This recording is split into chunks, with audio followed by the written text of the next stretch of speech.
That's better.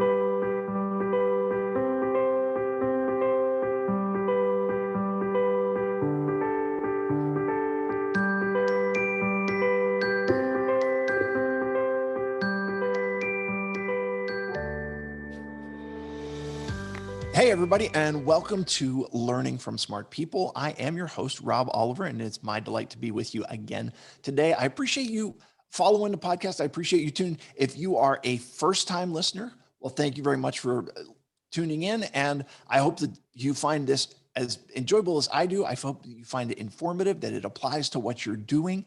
And if you find this one good, there's a bunch of episodes on the website. Go back, check those out. Apple Podcasts, Google Podcasts, wherever you are, they're all over the place. And I'd encourage you to go back and check out some of our previous episodes. For those of you who have not subscribed to the show, I'd encourage you to do that as well. That way you don't miss an episode. We've got them coming out every Tuesday and Thursday. And it's all about you, providing good quality content for you, getting some good individuals in here, some great guests who have knowledge to share. They're the smart people, and we are going to learn from them. My guest today exactly fits that bill. He's a smart person. His name is Alex Miner, and he is either a superhero or a villain. He's not exactly sure which of those it is, but he's got a level of creativity that it might even be a mutant power. So he's decided to use that for good in the world, and he joins me on the show today. Alex, welcome. Thank you. How are you doing? I'm doing very well, my friend. I appreciate you joining me today. So you are the chief executive officer at I Am Media, or is that how you pronounce it? Yep, I Am Media. All right. So tell me about I Am Media. What is it and what do you do? So we are a video marketing agency. And if you've never heard of that before, basically take a video production company, a digital marketing agency, smash them together, and you get something like us. Got it. So you're not exactly like your friendly neighborhood videographer. Is that what you're? Yeah, exactly. Because here's the thing. Most videographers, they come in with a camera of whatever type. It might be an extremely nice and shiny camera, might cost, upwards of 10 grand, depending on the level that you're playing at. Right. But they're going to come in and say, okay, what do you want to shoot? And that's not what we do. We want to work with people. We want to find out what their goals are, because that's going to dictate what we shoot and the kind of tactics that we employ to create content for them. Videographers are great. There's a lot of them out there that have a great skill set, varying degrees, varying levels of the game. There's people playing at all levels. But we are not just about getting great images. We want to tell great stories, and we want to tell those stories in the most effective way possible to drive you closer to your goals. And that might be, doing a brand story video. That might be doing content on a constant basis, month by month. That might be doing internal videos for your business, training material. It just depends. I got a client that we just brought on who is launching a training platform for commercial real estate agents. And so we're recording all the content that he's going to be putting on that platform that he's creating. So lots of different stuff going on. Yeah. So, I mean, I like what you're explaining to me, because what you're saying is like a videographer is a guy who has skill with a camera. Okay. And that's good. And that's valuable if you as a business owner have kind of the plan as to where you're going. Exactly. But you're saying you're coming in and you're saying, okay, if you have a plan, let me work with you to make sure that plan is properly developed.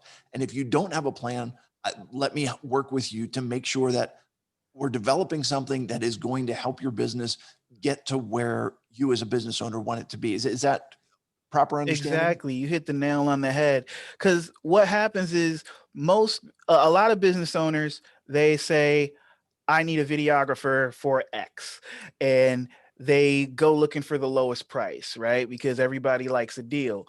But the problem is, a videographer who is just about videography or just about filmmaking, they're not going to be looking at the content they're creating for you with a marketing mindset, with a branding mindset. I very firmly believe in building brand.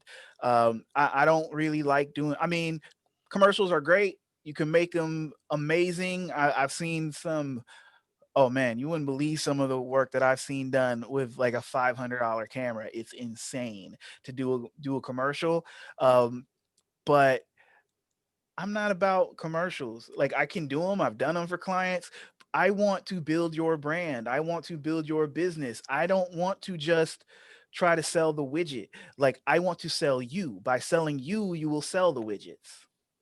Yeah. And again, what I'm hearing you say is just because you can get a camera that records in HD and 4K and all that stuff, if you're putting, I don't want to insult anybody with this, but if you're putting up garbage material, if you're putting garbage material out there in 4K, just because it's in 4K doesn't mean that it's great material. You're Exactly. working, it's important to have high quality content that is telling the story of your business.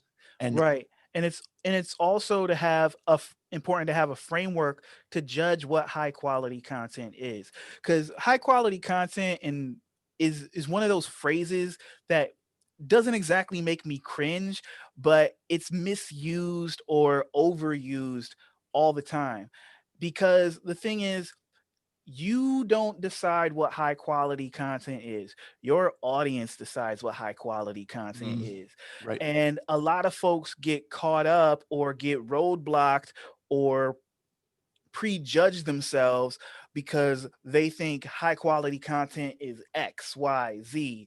And that's cool. If you're the audience judging somebody else, then yeah, you get to determine what high quality content is. But if you're not the audience, then you can't say what the high quality content is because the content's not for you.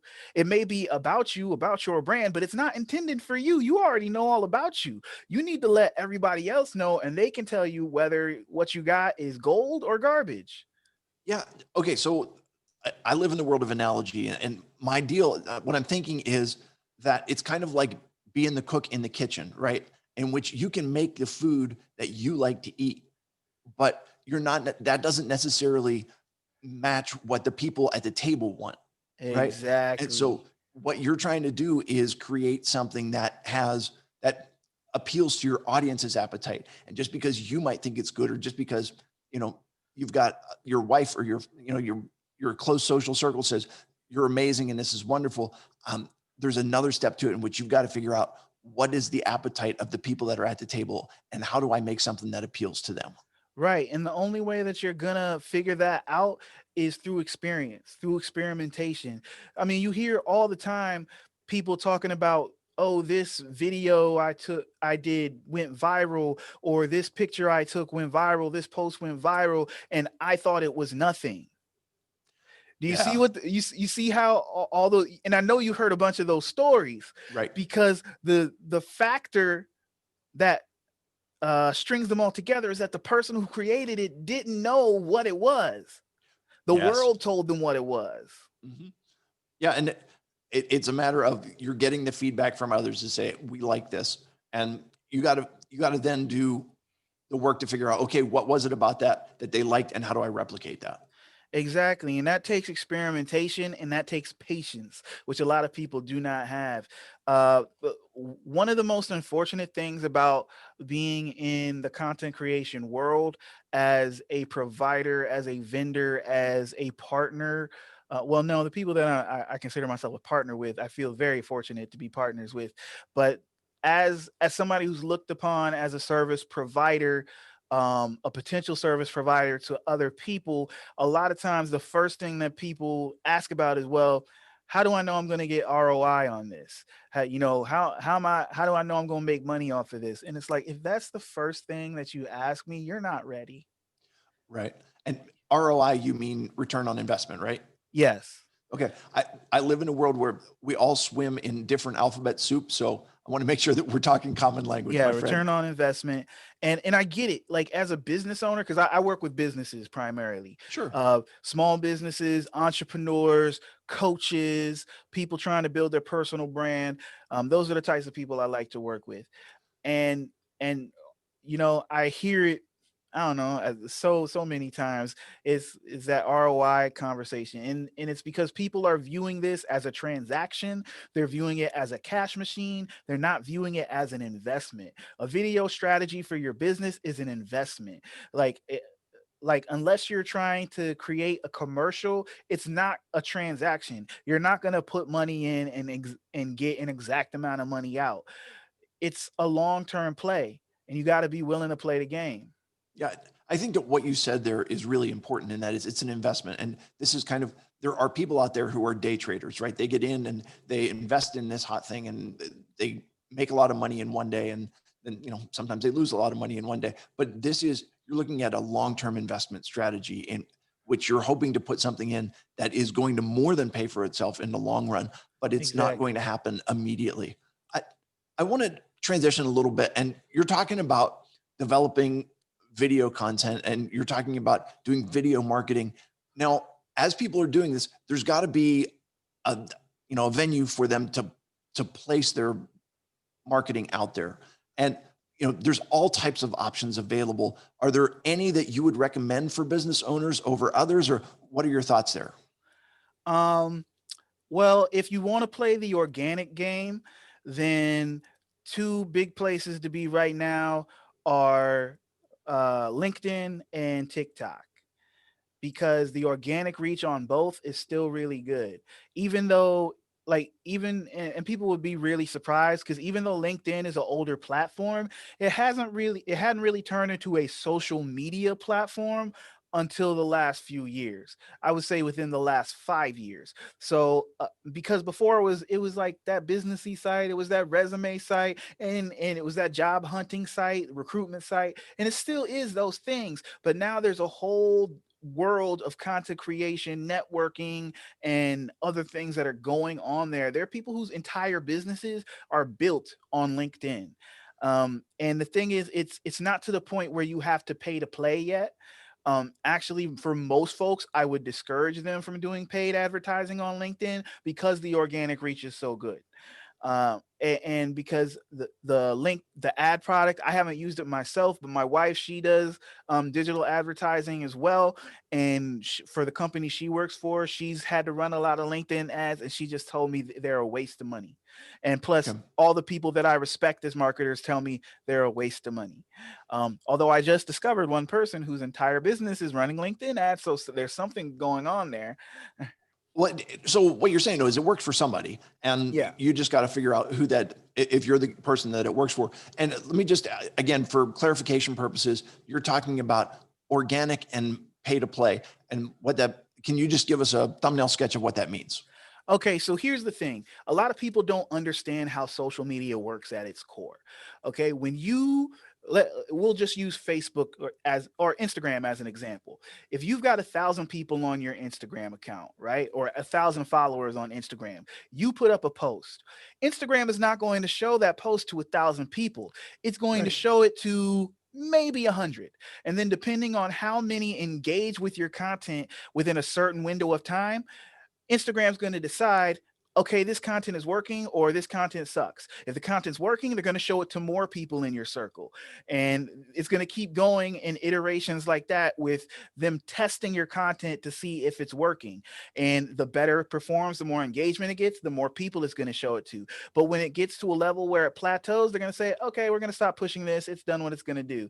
And then it's going to disappear within 24 to 48 hours. I mean, it's not going to leave the platform, but they're going to stop actively showing it to people. Okay. And that's how all social media works at its core. It Those algorithms, you always hear people talk about the algorithms. They're basically the system's way of testing to see what content works, because they want to keep people on the platform for as long as possible. So they don't want to show garbage content that nobody likes. They want to show content that has been getting reactions. So that's why the more likes you get, the easier it is to get more likes. Ah, makes perfect sense. So, in talking about, you talked about the pay to play game where you're paying for advertisements. One of the places that people talk about ads all the time is Facebook ads. Yep. What are your thoughts on Facebook ads? Still a great place to be. I got a client who's tripled his business this year running Facebook ads. Okay. And do you have any tips or suggestions for people that are running Facebook ads? Because you can, I think very much the same way that you can lose a lot of money doing LinkedIn advertisement, you can lose a lot of money doing Facebook advertisement. Is when you're doing that pay to play, is it a long-term investment strategy, or is that more of a short-term investment strategy? It depends on what you're doing. There are ways to make it a short-term strategy that can be very effective, but it depends on what it is. It depends on what your goals are, right? And this is, first off, if you're going to run ads on Facebook, make sure you're actually using the Facebook ad platform, which is different from boosted posts. A lot of people assume or come to the conclusion that Facebook ads don't work because they run boosted posts. Facebook is making a ton of money off of people who don't know anything about running ads Okay. because they added that boosted post feature to pages and stuff. And so people will say, "Oh, I made a post on my Facebook page. Let me boost it so I get more engagement or so I get more views, yada, yada, yada." But then nothing happens for their business. It's because the feature set of boosted posts is very, very limited compared to the full fledged Facebook ad platform. So, first thing, if you're going to run ads on Facebook, make sure you're actually running ads on Facebook and not Okay. doing boosted posts. Secondly, work with somebody who knows how to develop targeting strategies. Because here's the thing, Facebook is the Illuminati, it is Big Brother, it is everything nasty that the government says it is because it knows everything about us. We gave it our information, Right. right? And so it knows things about you that you don't know. And the machine learning on the platform is very sophisticated and can be used to very very accurately target the people that you need to get in front of. But you have to know how to manipulate that targeting. And there are guys who their whole thing is developing targeting strategies. Because if you're not targeting the right people, it's not going to work. You've got to get the content in front of the right people. So you have to know who your ideal client is. You have to know where they are. It's just, there's a bunch of information that you can put in there to tell Facebook who to target. And then it can go off to the races and try to make you money. Okay. Yeah. It it makes perfect sense because they know so much about everybody, and what we as business owners really need to figure out is, okay, who do I want to get in front of, and then how do I tell Facebook this is who I want? Does that make sense at all? Exactly. Yes, that's exactly what I'm talking about. Most people are doing a spray and pray type deal with their Facebook campaigns if they're not working with somebody who ads is what they do, which is why, and I mean, you can learn. There's tons of YouTube content out there. There's tons of articles, tons of tutorials that will teach you how to run Facebook ads. But it's going to be a process. It's What? going to be trial and error. Yeah, and what I have found in that is generally there is a learning curve, and it's a steep learning curve, and it's also an expensive learning curve. It can So, be. um, as you're doing this and you're investing and you're playing around with it, it's going to cost you. It's going to cost you as you do this. Whereas if you start working with someone who knows what they're doing, now you also need to make sure that just because you bring in somebody who says I'm the greatest at this doesn't mean that they're going to actually do this. You need to be able to know what your expected results are and to move forward from there. But either way, there's an expense that goes with it. Right. And just be realistic about the fact that you're probably going to lose some money. Because when you first start running ads, even if you're working with somebody who runs ads for a living, there's a chance your ads might not work right off the Okay. bat. Like almost nobody gets it right straight out the gate. Even marketers who have been at it for years and know the Facebook ad platform intimately, know any ad platform intimately, you're going to get a goose egg every now and then. Or you're going to get an ad that works for a while and then all of a sudden tanks and you have no idea why. But you've got to have that person who's monitoring your ads and checking them, every few days, every week, so that they will watch for those trends. And no, that reminds me, I need to check some ads for a client. Um, Uh, and they'll watch for those trends because no ad lives forever. sure. You But know, I was just going to say part of it though is brand building, right? Because there are Well, billboards out there, that's right? another strategy that I love with Facebook ads that a lot of people don't think about.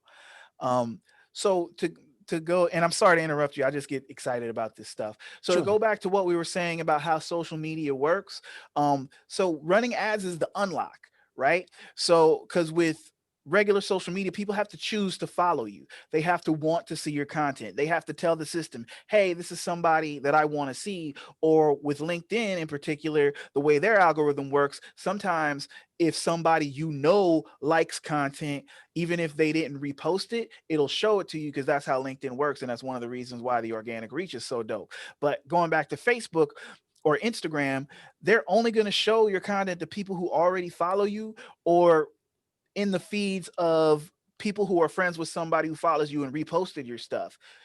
Ads allow you to get in front of people who have no connection to you. So it's a great way to build brand by running content simply for the purpose of getting more eyeballs on it, just for building your brands. I've had people explain to me brilliant strategies where uh, they can use a piece of content that they didn't even make just to get eyeballs on that piece of content to see what kind of people like that type of content and then use retargeting strategies to target those people with their real stuff. Makes a lot of sense, Alex. I'm wondering, like, do you have tips for people that are creating the content, like, as far as if you're trying to do organic, Hmm. um, you know, do you have some suggestions either A, as to how to make sure that you're appealing to your target audience's appetite, B, how to make sure that it's, you know, getting getting in front of eyeballs that are liking it, and C, what platform it needs to go out on, or is there a suggestion there? Okay, so if you're determined to go the organic route, the first thing you need to do is have patience because it's going to take time. That's what organic reach it's organic. Does an orange grow in a day? No, it takes a whole season, you know. um so you got to have patience because that's the first thing. If you don't have patience, it's never going to work because you're going to quit before it gets a chance to work. Sure. The second thing is, you asked about platforms. You have to sit down and think about what kind of audience it is that you're trying to cultivate and where they hang out. So if your audience is younger, they're probably on TikTok. They might still be on Snapchat. If they're in their 20s, early 30s, they might be on Instagram. If they're like 30 and up, Facebook. If they're more business focused, if they're only doing social media for business, a lot of them are probably and they're like a professional, they probably hanging out on LinkedIn at least a little bit. um Okay. so you've really got to consider what kind of environment the audience you want to cultivate is in, and you got to go there and you got to learn the platform and the rules of the road, and you're only going to learn that by experimenting. So the other question you asked was how to figure out what your audience likes. Try a bunch of shit. Okay. Like there's no one way. Like you have to figure it out. So you got to try a bunch of things, throw it at the wall, see what sticks, and do more of that. Okay. Um, I'm curious about this because you're a video marketing strategist, and I would have thought a video marketing guy is going to go straight to YouTube. Uh, Oh, Um, I love YouTube okay, so it didn't initially jump in your list. Is there? Do you have any because quick most people tips? suck at YouTube. Okay, how do you get better at YouTube? And is it that, like, try it out and experiment, or do you have any, like, other? Patience and learn the platform. The Okay, reason most businesses suck at YouTube is because they approach YouTube like it's a normal social media platform. It is social media, but it's also a search engine. It is the second ah, largest search engine in the world. and it's owned by the largest search engine in the world, right? Exactly. And so a big mistake that I see, specifically when it comes to businesses or entrepreneurs not knowing how to maneuver on YouTube, they don't take see they get this mind a lot of business people get this mindset of, I want to use YouTube, but I don't want to be a YouTuber, so I'm not going to learn about YouTube. Mm, But you need to know the things that YouTubers know if you want to be successful on YouTube. Now, I'm not saying that you can't be successful without using all the types of strategies and tips and tricks that YouTubers know, like the dedicated hardcore YouTubers know, but you got a lot better chance if you do. got it. It's that in not necessarily insider knowledge, but it's the fact that there's a reason why the people who are making a living on this are making a living on it, and the reason is that they know what they're doing, and you can get in there and you can put up a lot of content, but if you don't know exactly what you're doing, you're not going to be able to be as successful as they are. Right. So another part of marketing that a lot of people invest in without even really knowing what it's doing is search engine optimization. So I just said that YouTube is a search engine. You got to optimize your content for the search engine. Right. It's and plus the other thing about YouTube is if you want to get content that you create to rank on Google, rank it on YouTube. Yeah. It's so much easier to rank a video than to rank a website. Okay. Um, And it's a lot faster too, if I'm not mistaken. Way faster. There are guys who can get your video to rank in a day. Right. Cool.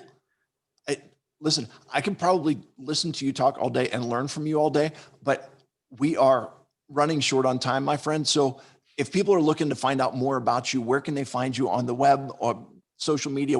What's the best way to contact you? Look for I am Media, EYEAMMEDIA. That's iammedia.com. I am Media on Instagram. I am Media on LinkedIn. I am Media on Facebook. And you can also look for The Alex Minor, TheAlexMinor. That's on Facebook and Instagram. And just search, regular old Alex Minor on LinkedIn. And I'm on LinkedIn a lot. That's probably the platform that I'm on the most, although I am desperately trying to get my groove back on Facebook and Instagram. It's just like my bandwidth has been scattered with this whole COVID-19 mess, but I'm trying to get right for the new year. Cool. Hey, listen, I really appreciate all the information that you shared. I'll put all the what you've given to me in the show notes and make sure that people can easily access you. Uh, you've been fantastic. It is now time for my favorite part of the show. We are going to do 3 questions to establish your humanity. Are you ready for this? I don't know, but we're going to do it anyway. All right. What would your 10-year-old self think about what you're doing today? I would probably think it was pretty cool. Um, I don't know, 10-year-old me. I can't really remember what 10-year-old me was like, except that I really like superheroes. So the fact that I still like superheroes would make me want to hang out with me because I'd be like the cool older dude. Um, Yeah, and I mean, technology is always cool. it's, hey, you know what? As long as you can be, let me tell you, as an older guy, I am way cooler in my mind than I am in anybody else's mind. So that's the way it goes. All right. Um, yeah. What is the one meal from your childhood that just makes you feel warm and comfortable inside? Whether it's your mom's Mm, or grandma's, or what's that one thing that says it? You know what? If I could just have this, boys, that's my favorite go-to meal when I was a kid. favorite go-to meal when I was a kid. Now, when I was a kid, I was eating crap. So it probably would have been Kraft mac and cheese with with hot dogs cut up in Uh, it. it's so funny that you say that because, like, my my recollection is when I was a kid, I would eat that kind of stuff, and it was like, oh, this is fantastic. And now I'm like, how on earth did I survive on that stuff, man? It's terrible, but the the gourmet nature of Kraft mac and cheese with hot dogs cut up in it when I was a kid, that was awesome, man. Yeah, So me and my sister hardly agreed on anything, but we agreed on that. nice. Um, Last thing, and that is, if there is one thing about your parents that you would have as something that people knew about you or recognized you and said, that is something he does just like his mom or his dad, what would that one thing be? Um, hmm. I think my mom had, well, I'm trying to be more like my mom. My mom had like this almost never ending well of patience. Mm, I do not, but I'm trying to be more like that. I have a daughter and a son. My daughter is going to turn 8 in January. My son just turned 5, and I am, dear Lord knows, I'm trying to find more patience for them, yeah. because they do not deserve to suffer daddy's bad moods. I hear you loud and clear. Listen, patience is something that we could all do with a little bit more of, and a little bit more patience in the world would probably stop a lot of the issues that we've got. So fantastic. Listen, Alex, thank you so much for being on today. I appreciate it. I hope folks check you out, check out all your website, the social media you're working on, and you're doing good stuff. And I really feel like you've given us great content today. For those of you in my audience, I appreciate you listening today. I hope that you have learned something important. And I will remind you, as always, that when you stop learning, you stop living. Have a great day, everybody.